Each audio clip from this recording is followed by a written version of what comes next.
আজকে আমি তোমাদের পড়াবো অবশিল্পায়ন বা ডি ইন্ডাস্ট্রিয়ালাইজেশন। ইন্ডাস্ট্রিয়ালাইজেশন তার সাথে ডি যোগ করলে ডি ইন্ডাস্ট্রিয়ালাইজেশন বা অবশিল্পায়ন। দেখো, ব্রিটিশ ভারতের যে অর্থনীতির যে অনেক বিতর্কিত বিষয়ের মধ্যে অন্যতম বিষয় হচ্ছে কিন্তু এই অবশিল্পায়ন। ঠিক কি, যে ব্রিটিশ ভারতের যে অর্থনৈতিক যে বিষয়, যে অর্থনৈতিক নীতি নির্ধারণ করেছে তারা, সেগুলোর মধ্যে অন্যতম বিতর্কিত বিষয় কিন্তু এই অবশিল্পায়ন। এবং এটা নিয়ে একটা বিতর্ক রয়েছে। কেন বিতর্ক? কেউ কেউ বলছেন যে হ্যাঁ, অবশিল্পায়ন হয়েছে, আবার কেউ কেউ বলছেন না, অবশিল্পায়ন হয়নি, আদৌ হয়নি। ফলে এই একটা দোলাচলের মধ্যে এই জায়গাটায় এসে দাঁড়িয়েছে অবশিল্পায়ন, এবং এটা যার গুরুত্ব খুব বেড়ে গেছে। ইন্টারেস্টিং জায়গা, পরীক্ষার জন্য দেখবে তোমরা, হয়তো বইতে ছোট টুকরো কথা আছে, কিন্তু খুব ইন্টারেস্টিং। এই প্রসঙ্গে দুটো মতামত দেবে, একটা হচ্ছে পক্ষের মত, একটা হচ্ছে বিপক্ষে, মানে যারা বলছে হ্যাঁ অবশিল্পায়ন হয়েছে, আরেকজন বলছে অবশিল্পায়ন হয়নি। ঠিক, তার মানে আস্তে আস্তে টপিকে ঢুকি। প্রথমে দেখো, শিল্পায়ন মানে কি? শিল্পের উন্নতি, তাই তো? তার সাথে যদি অব বলা হয়, তার মানে শিল্পের অবনতি, এটাকেই বোঝানো হবে। প্রথম যেটা দেখবো, এই জাতীয়তাবাদী ঐতিহাসিকরা কি বলছেন। তারা ব্রিটিশ সাম্রাজ্যবাদের যেসব বিষয়গুলোকে আক্রমণ করেছে তাদের মধ্যে অন্যতম কিন্তু এই অবশিল্পায়ন। ঠিক, এবং এই অবশিল্পায়ন যে ধারণাটা প্রথম আমাদের একদম তুলে ধরছেন জাতীয়তাবাদী ঐতিহাসিকদের মধ্যে রমেশচন্দ্র দত্ত। ঠিক, রমেশচন্দ্র দত্ত তিনি কি দেখাচ্ছেন? বলছেন এভাবে ভারতের শিল্পটাকে ধ্বংস করে কি করছে, বিদেশি পণ্যের অনুপ্রবেশ হচ্ছে। মানে ভারতের শিল্প ধ্বংস হচ্ছে, ভারতের শিল্প তার জায়গাটা কি হচ্ছে, এটা ধ্বংস হচ্ছে, তার জায়গা নিয়েছে কে? বিদেশি পণ্য। ঠিক, এই যে আমরা দেখতে পাচ্ছি, এই হওয়ার ফলে ভারতের যে সম্পদ, এই যে সম্পদটা সংকুচিত হয়ে যাচ্ছে, কারণ ক্রমাগত ভারতে বিদেশি পণ্য অনুপ্রবেশ করছে। আর ভারতীয়দের জীবিকার ক্ষেত্রেও একটা কিন্তু সমস্যা তৈরি করছে, মানে লোকে কাজ হারানোর সুযোগ করছে। কারণ যদি ভারতীয় শিল্প না তৈরি হয়, ভারতের ধ্বংস হতে থাকে, তাহলে বিদেশি পণ্যের অনুপ্রবেশ ঘটছে। তারা একটা উদাহরণ দিয়ে দেখাচ্ছেন, 1859 খ্রিস্টাব্দে 1859 যে পরিমাণ সুতিবস্ত্র ইংল্যান্ড থেকে এদেশে আমদানি করা হতো, তার 10 বছরের মধ্যে, আমি যদি 10 বছরের মধ্যে পৌঁছে যাই, দেখব সেই আমদানি কিছু পরিমাণ দ্বিগুণ হয়ে গেছে। জায়গাটা কি বুঝলাম? 1859 খ্রিস্টাব্দে এই জাতীয়তা বিশেষ করে রমেশচন্দ্র দত্ত দেখাচ্ছেন যে 1859 খ্রিস্টাব্দে যে পরিমাণ সুতিবস্ত্র ব্রিটেন থেকে আমদানি করা হতো, পরবর্তী 10 বছরের মধ্যে সেই আমদানি দ্বিগুণ হয়ে যাচ্ছে। তার মানে এই যে আনুপাতিক হার, এই আনুপাতিক হারটাকে তোমাকে সুনিশ্চিত করছে যে শিল্পের, ভারতীয় শিল্পের অধোগতি ঘটেছে। তাহলে এই ব্যাপারটা আমাদের কাছে ক্লিয়ার হলো। এবার আমি যেটা আসবো 2 নম্বর পয়েন্ট। 2 নম্বর পয়েন্টে কি জাতীয়বাদী কি চাইছে? ইংল্যান্ড চাইছে যে ভারতীয় পণ্যের সবচেয়ে বড় বাজারে পরিণত হবে ভারতকে।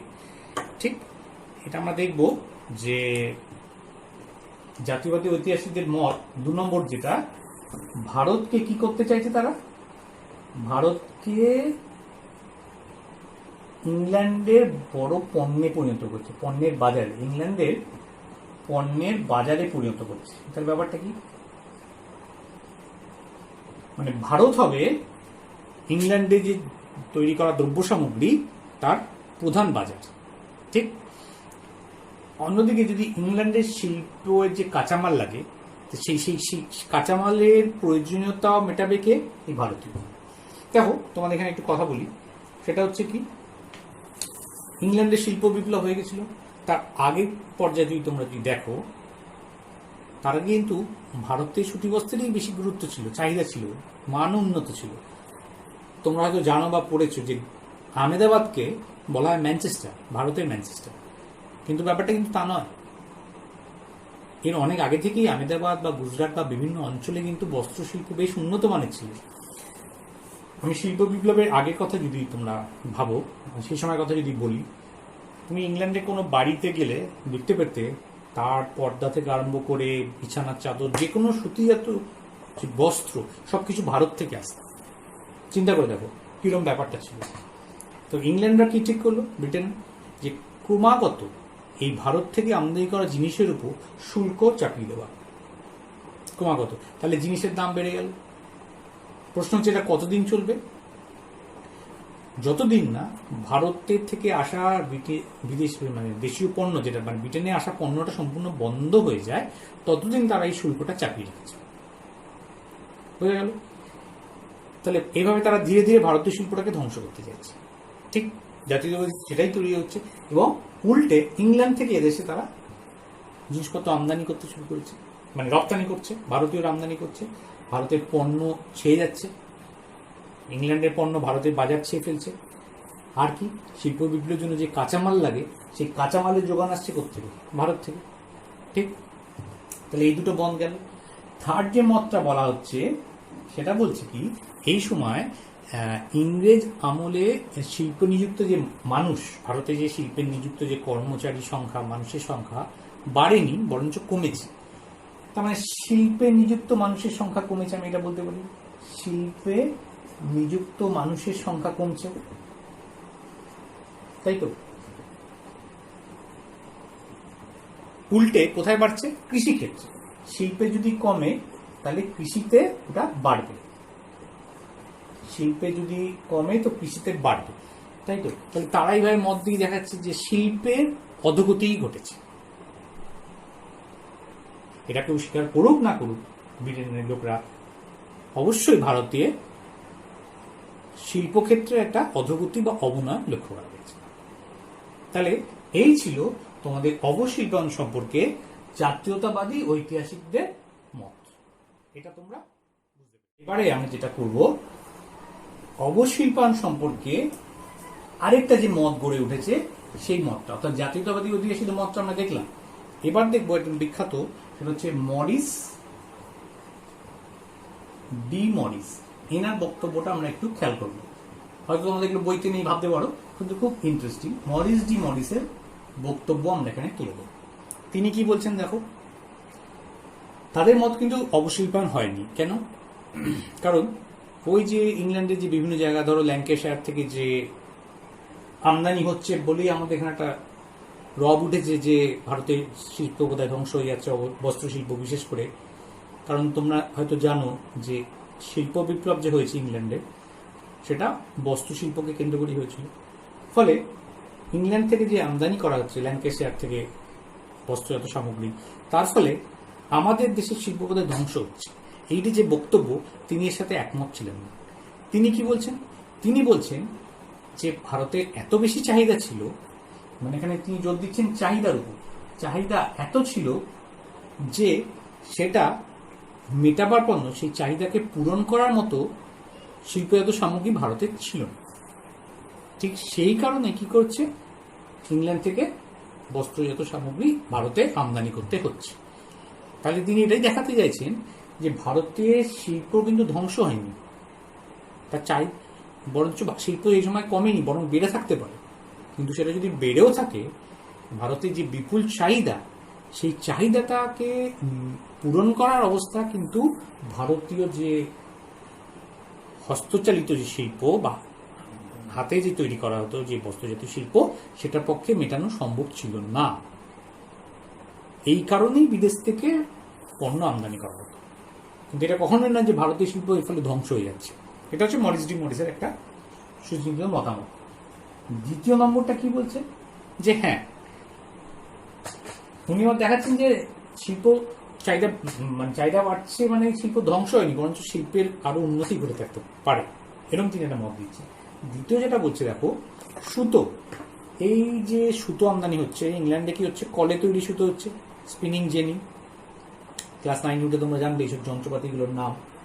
সুতো উৎপাদন হচ্ছে, তো সেই যে কলে তৈরি সুতো হওয়ার ফলে সুতোর দাম খুব কম হচ্ছে, এবং সেই কম দামের জিনিস এখানে আসার ফলে এখানে যারা হাতে সুতো তৈরি করতো, একটা ব্যাপারটা ভেবে দেখো ভালো করে, বুঝে নাও।